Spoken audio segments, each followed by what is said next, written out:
¿Cómo está Cuba? De verdad, ¿cómo está Cuba? Pues yo no sé, hay muchos cuentos. Según el presidente Díaz-Canel, es el peor momento que ha tenido Cuba, un momento de extremo reto.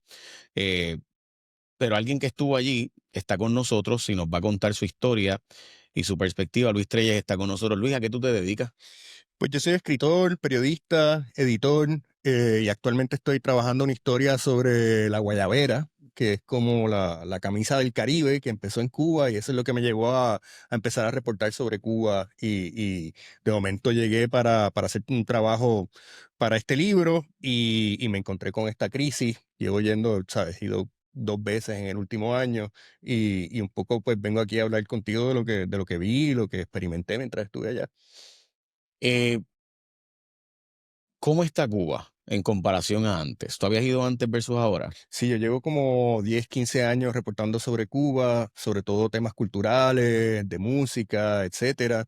Y es bien interesante porque ha sido una caída en picada muy triste. Yo soy hijo de cubano, yo soy puertorriqueño, soy hijo de cubano, por eso vengo con mi camisa de Cuba, pero con mi gorra de San Juan. Oye, Y oye, ¿esa gorra de San Juan es vintage o es bien vieja? es vintage. Ah, ok. Yo quedé como que, wow, o sea, esas gorras eran de los años 50. O Sí, sea, si sí, sí, alguien la sí, sí. guardó todo este tiempo y se ve así, Sí, sí, no, no, es- chacho.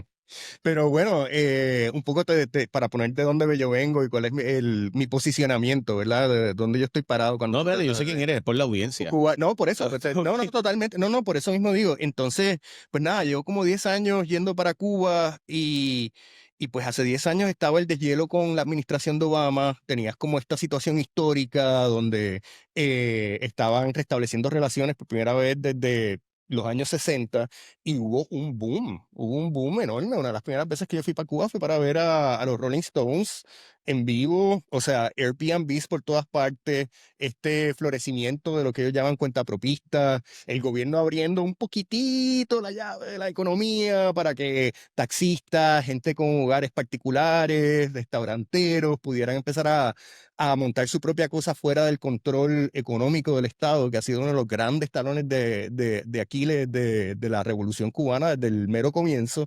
Y de momento ha sido muy triste regresar 10 años después y ver esta caída en picada muy absoluta que empezó antes del bloqueo petrolero que ha impuesto el gobierno de Estados Unidos desde enero para acá, desde la captura del presidente Nicolás Maduro en Venezuela. Impusieron este control sobre qué barcos pueden llegar a Cuba y cero petróleo que puede entrar a Cuba, pero aún antes de eso, yo estuve allí el año pasado en La Habana y ya uno podía ver una señal de una crisis enorme, Ok, desde montañas de basura eso mismo, te en iba a las preguntar, esquinas. ¿cuál es la vida de ahora versus lo que tú viste hace 10 años? ¿Cuál es la diferencia? Pues mira, yo siempre que voy para allá, conecto con un gran amigo que tengo, que él se llama así mismo el botero, los taxistas particulares que tienen su carro y el Uber Ujú, de La Habana, ellos se llaman así mismo boteros, ujú, porque el carro le llaman el bote. Pues mi amigo el botero, en la época de Obama empezó a comprar casa, como mucha gente hace aquí, ujú. invirtiendo en Airbnb para el turismo, que era la industria fuerte. Obviamente, una vez que llega el presidente Trump, el 2018, para el 2000, o sea, 2016, pero para el Ujú. 2018 empieza a deshacer todas las reformas que hubo con la administración de Obama y ahí la economía empieza a entrar en una picada tremenda, ¿no? Él vende todas sus casas, él dice, aquí el negocio es el carro, yo voy a comprar mi carro y yo voy a empezar a ser chofer, voy a empezar a ser el botero. Y le iba más o menos bien, pero de momento, del año pasado para acá, un aumento de, tú sabes, de un porcentaje imposible en la gasolina, ha encarecido todo su negocio al punto de que para él el carro, que es un modus vivendi, es lo que él usa para vivir, el carro se ha convertido como era el celular para mí 2 días después del huracán María. Un reloj bien caro, que no había electricidad, no había internet, etcétera. Pues así es como él se está viendo ahora mismo, a ¿Está tal grado que, pasando hambre? pues esa, sí, pero no. No hambruna, pero hambre. Yo estoy seguro que se está pasando hambre, estoy seguro que hay déficit calórico, estoy seguro que la gente está bajando de peso de manera repentina. Irónicamente, lo que hay es pollo que se compra de Estados Unidos, pollo que es rechazado para el mercado americano, es lo que se compra allí, pero está carísimo porque hay una inflación tremenda y ahí hay muchísimo descontento. Recuerda que Cuba lo que está viendo aquí es una isla todo lo que está pasando en Puerto Rico está pasando en Cuba, pero en esteroides. O sea, es una nación envejeciente, una nación que está exportando su talento, una nación que está casi que expulsando a la gente joven y es una nación que está en crisis ideológica, ¿no? Un poco como lo que está pasando en Puerto Rico. ¿Cuál es el modelo de gobierno y el modelo de las ideas que van a darnos un norte para progresar? Esa es la gran crisis cubana. Mucho de eso tiene que ver con el conflicto con Estados Unidos, pero mucho de eso es autogol tras autogol del gobierno comunista en Cuba. ¿Qué crees que va a pasar? Bueno, perdóname, antes de eso. Eh, Hablaste de montañas de basura. Yo fui a Cuba y se veía limpio. Ahora no. No, y es muy triste y eso no tiene que ver con el bloqueo petrolero, o sea, desde mucho antes de este bloqueo de no entra ningún petróleo a Cuba. El año pasado yo estuve allí reporteando y ya tú podías ver esas montañas en La Habana, montañas de basura en La Habana que a su vez pues traen un problema bien grande. ¿Tú sabes lo que a mí me recordó? Esas fotos que uno ve del Bronx en los años 70, Sí. de los puertorriqueños y la Ujú. comunidad puertorriqueña luchando con la basura, con los edificios como desmoronándose, que a veces parece una zona de guerra.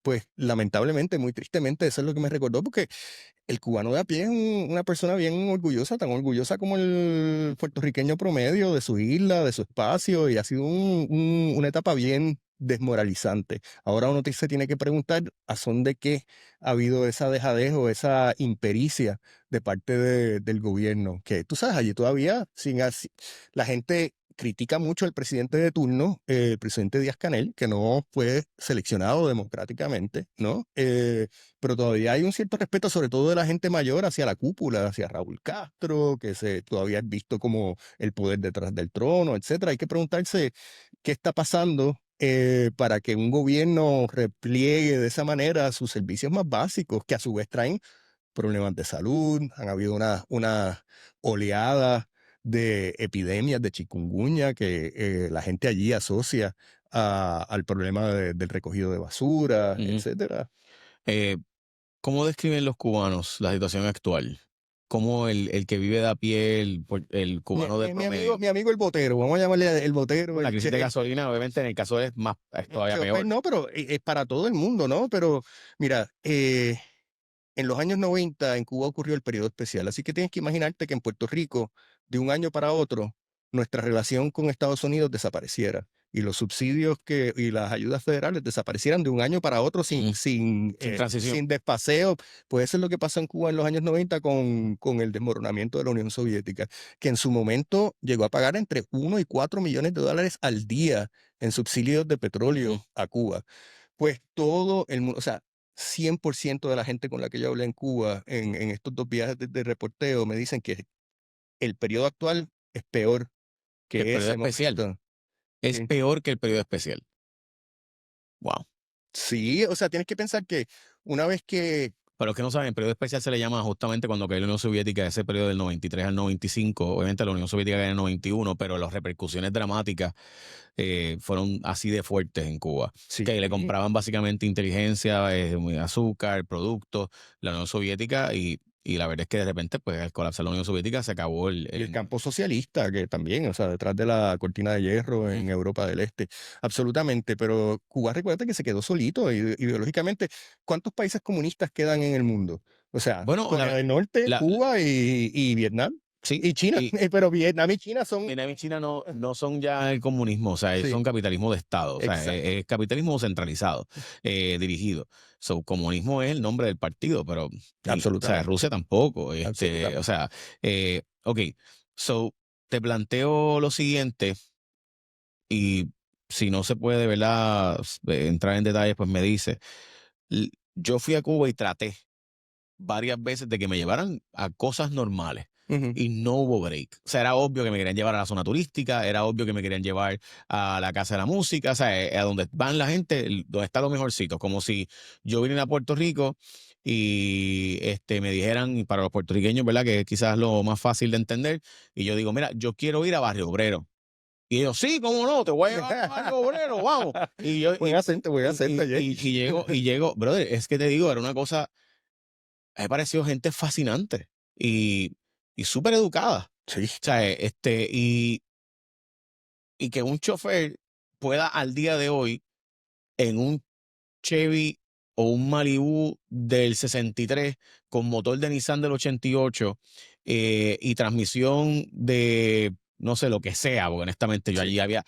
Tú puedas al día, o sea, tú tienes que ser un ingeniero, tú no eres mecánico, tú eres un ingeniero. Si tú logras que ese carro todavía esté corriendo y el carro no solo corría, los dos carros los dos vehículos no solamente corrían, o sea, corrían con eficiencia, sin escucharse en desperfecto mecánico. Y decía, pero ¿cómo esta gente logrará que esta, pues eso, la necesidad obviamente, pero requiere pericia, o sea, esto no es cualquier cosa. So, dicho eso, son, o sea, gente bien inteligente, bien, by the way, orgullosa, o sea, la vestimenta tú notabas, ¿no? By the way, en mi caso, el carro tenía una bandera de Estados Unidos de lado a lado así completa, Full, full. chulísimo. Y entonces, yo traté, y no hubo forma de que nos dejaran hacer nada que no fuera zona turística por alguna razón. A ti no, o sea, ¿cómo tú sabes que te dicen la verdad y que no te, ¿verdad? No te están dejando solamente pasar con gente que, ¿verdad? Son contactos de régimen o lo que fuere. No, claro, yo te entiendo, pero es que en mi caso ha sido muchos años de cultivar La las relación. relaciones correctas, de ir para allá, de conectar con periodistas locales independientes que no están asociados al aparato estatal del gobierno, de conectar con gente. De hecho, yo empecé a ir, si quieres saber, la razón por la que yo empecé a ir es que Cuba tiene una de las escenas de rock más locas del mundo, Ujú, porque el rock era la música del enemigo en los ujú, años 80 y 90, eso estaba, y en los 70, eso estaba, o sea, tener un disco de los Beatles o de los Rolling Stones, para esa generación de nuestros padres y nuestros abuelos, tener un disco de los Beatles o de los Rolling Stones, eso estaba prohibido. Entonces hubo un grupo de rockeros y punkis en los años 80 y 90 que quisieron algo bien extremo. El gobierno le estaba diciendo socialismo o muerte, patria o muerte, eran los lemas principales del gobierno. Y esta gente escogió la muerte y la escogió de una manera bien específica, inyectándose sangre que tenía VIH ujú, durante la epidemia pico del VIH, porque no los dejaban tener sus bandas de rock, porque no los dejaban tener sus bandas de punk. Y entonces los enviaban a estos sanatorios que el propio gobierno montaba para enseñarle a Estados Unidos que así es como nosotros tratamos a nuestros propios pacientes de SIDA y de VIH, no de la manera decadente que el Occidente y Estados Unidos trata a sus pacientes. Entonces, estos sanatorios estaban administrados por doctores súper liberales, súper progresistas, que hubo una escena de bandas de rock, de chicos que se habían autoinyectado con SIDA, que tocaban solamente dentro de esos sanatorios, ¿no? Entonces yo todos estos años regreso para ver cómo está esa gente que son de los más marginados dentro del gobierno, ¿no? ujú, Es gente que ahora con esta crisis actual ha parado de recibir sus medicamentos, sus antirretrovirales, es gente que está luchando para conseguir comida. Entonces de ahí es que viene mi experiencia con Cuba, así que como ves, es como bien distinto, ¿no? Bastante pegado a una generación de gente que no estaba con la onda del gobierno, pero tampoco eran disidentes, tampoco tenían un pensamiento político demasiado evolucionado. ujú. Ok. Eh, y esas personas que te dicen en cuanto al tema de las posibilidades de cambio y la relación con Estados Unidos, o sea, esto que está pasando de Marco Rubio, etcétera, o esos temas no. No, no, se habla todo el tiempo y pasan dos cosas. Y esto es lo que va a pasar, y incluso con este corillo que es bien marginal y marginado, de los autoinyectados, pasan dos cosas. Número uno, que se lo queden. Estoy harto. O sea, la soberanía cubana es importante para mí, pero ya estoy listo para un cambio económico, y si se lo tenemos que entregar a Estados Unidos, de hecho, por primera vez desde que estoy yendo me preguntaban que yo quiero lo que tú tienes, ¿cómo es eso en Puerto Rico? Yo, no, yo no, tú no quieres el ELA, brother. Yo no sé si tú quieres el ELA, pero déjame explicarte cómo funciona y o sea, los pros y contras que nosotros tenemos en Puerto Rico, pero por primera vez escuché eso. Y eso te lo dicen en privado, obviamente no quieren a Díaz Ujú, Canel el presidente, Díaz Canel sin, tú sabes, ujú, tiene su nombre para Díaz Canel súper ofensivo, pero tan pronto tú prendes la grabadora y le pones el teléfono y dices, ok, cuéntame qué está pasando, el miedo se les nota en el rostro. Ujú. El miedo de la represión, el miedo de que la seguridad del Estado, el aparato de inteligencia y policía del Estado. Entonces, recuérdate que estos son descendientes Ujú. de la KGB soviética. Esta gente aprendieron con los mejores en términos La, de la- represión. la Y eso inteligencia cubana es súper sofisticada y eso se le reconoce a nivel global al punto de que la venden. solía ser, pero entonces también están desmoralizados dentro del gobierno, están desmoralizados. Sí hablé con algunos diplomáticos cubanos, tú sabes, un poquito, pero que me dijeron, la guardia pretoriana, la guardia top del presidente Nicolás Maduro cayó como queso suizo Ujú. ante la Que, era- incursión, que eran, que eran los cubanos más sofisticados de la inteligencia fue cubana. súper desmoralizante incluso para al aparato del Estado. Y te das cuenta de que aquí todavía hay una memoria de que esto es súper represivo, pero te empiezas a preguntar, ¿realmente tienen el poder para ser así de represivo? Si viene a haber un verano del 19 masivo, verano del 19 como lo hubo en Puerto Rico, un Ujú. verano del 19 masivo en Cuba podría ocurrir, pues entonces también tienes que recordar que hubo un verano del 2021 en Cuba. Y en ese momento el presidente Díaz-Canel dijo, la revolución se defiende en la calle, y salieron combates con palos, ciudadanos comunes entremezclados con gente de seguridad del Estado a dar batazos. Y recuerda que hay alrededor de 700 presos políticos de ese verano, casi todos jóvenes, Ujú. algunos con condenas de 20 años, que Ujú. están todavía en la cárcel. Y ese es el amedrentamiento con el que tú te enfrentas cuando prendes la grabadora y empiezas a tratar de hablar con el cubano de a pie para que se exprese libremente. Ok, que este concepto de las microempresas realmente está ocurriendo, las microempresas de norteamericanos de origen cubano que puedan invertir en Cuba. Las fuentes que tengo en La Habana no estaba ocurriendo cuando yo estuve allí a finales de febrero. Mm. Fue el último viaje que hice y obviamente pues tenías el caso de mi amigo el chofer, el botero, que estaba en su bote, en su carro privado, en su Uber cubano, como él le dice. Y hay muchos, los cubanos son de la gente más capitalista que hay, ¿sabes? De tener su negocio propio para sobrevivir y el hustle y todo eso, eso es eminentemente cubano. Yo diría que aún más que, desde mi experiencia, que la onda puertorriqueña, que tú sabes que nosotros tenemos una cosa fuerte aquí de crearlo de uno y la brega, es muy parte de una parte grande de nuestra cultura, pero yo no vi que cubanos americanos estuvieran invirtiendo en ese momento. Se abrió, se hicieron unas concesiones. Yo creo que en parte para tratar de abrir un poco el cerco del petróleo que tiene Estados Unidos, porque no está entrando. O sea, solo un Sí, barco. En sí, el 2026 solo un barco sí, sí. ha entrado. Y era básicamente para tener la posibilidad de hacer las operaciones que estaban posponiéndose porque honestamente una crisis humanitaria. Pero sí Ese mercado negro, pero sí me dicen mis fuentes que están empezando, ellos le llaman a las gasolineras, le llaman coupé, que ujú, están empezando a ver unos coupés que ya no son del gobierno, eso por mismo, primera vez, ese, que son coupés, ¿eso es un mercado negro? ¿O es no, porque eso, no, porque eso es formal? sí, tienes mercado formal que supuestamente no está controlado por el gobierno, que eso es nuevo, pero lo más grande es el mercado negro. O sea, el El mercado. mercado, ¿y cómo están consiguiendo ese mercado negro de combustible? Mira, yo llegué la última vez a Cuba. Si quieres, descríbele a la audiencia porque estamos hablando de algo bien único. Yo nunca había escuchado eso hasta recientemente. No, claro, o sea, yo llegué a Cuba a finales de febrero a conectar con mi amigo taxista, chofer cubano, y entonces él me dice, pues mano, tenemos que conseguir gasolina, no ha entrado un barco desde hace 2 meses, o sea que en la isla no hay gasolina, para conseguir gasolina hay racionamiento, te tienes que meter en un app que el gobierno hizo, ¿sabes? Él era el número 3000 y de momento le llegó el turno y el turno era una gasolinera que quedaba a 45 minutos de La Habana. Mm. Así que llegar iba a consumir la gasolina que le quedaba. Llegamos hasta la gasolinera y cuando llegamos su turno había desaparecido. Había mágicamente desaparecido de la app y entonces él me explicó que ese es el guiso. El guiso es la corrupción de que lo que hay en las gasolineras del Estado, pues quizás algún administrador de la gasolinera se lo tumba para venderlo en el mercado negro por 4 veces más de lo que cuesta en la gasolinera del Estado. O sea que estamos hablando de que Mm. el litro, yo estaba en un Hyundai Tico que cabe en mi bolsillo. Todo un carro hipercompacto, manual.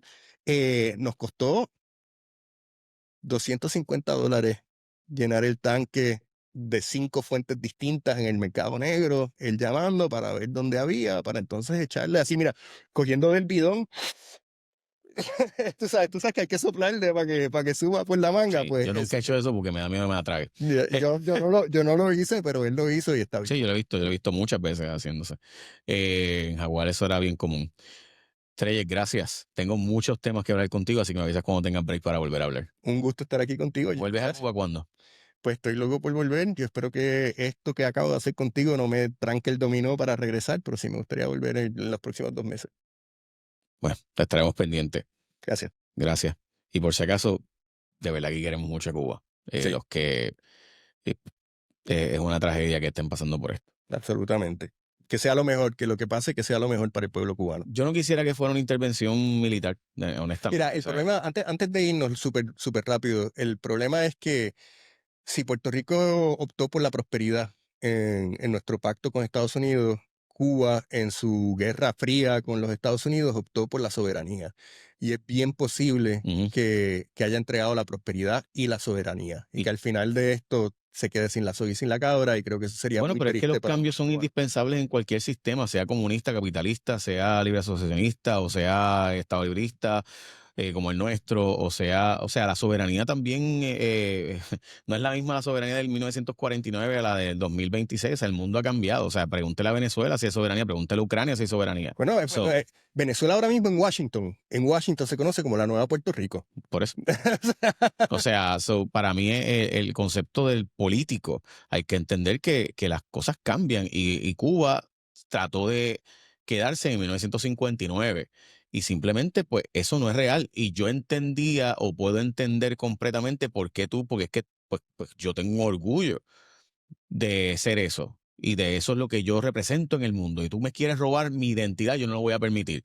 Lo sé, lo comprendo. Llega un momento en la vida que uno tiene que aceptar que el cambio no implica rechazar quién tú eres, Ujú. sino aprender a adaptarte ante el nuevo mundo. Y ese nuevo orden mundial incluye el elemento de que las soberanías ya no son lo relevante que fueron en otro momento dado. Y eso es duro, porque nos criamos en un mundo donde creíamos que eso era la máxima, la soberanía, el respeto soberano. Pero el mundo no siempre fue respetuoso a la soberanía. Hasta en 1945 era yo te invado y tú eres parte de mi imperio y no te gusta en tu madre. O sea, Nada. y parece que estamos regresando. Lo más triste sería que los cubanos que están pasando hambre y viéndose las malas ahora mismo se queden Ujú. o sea, se queden sin lo poquito que Sí, tenían en términos de de control de su acuerdo, propio de destino. acuerdo. Y es terrible. Sí. Gracias, Ok, brother. gracias a ti, Éxito. Jay.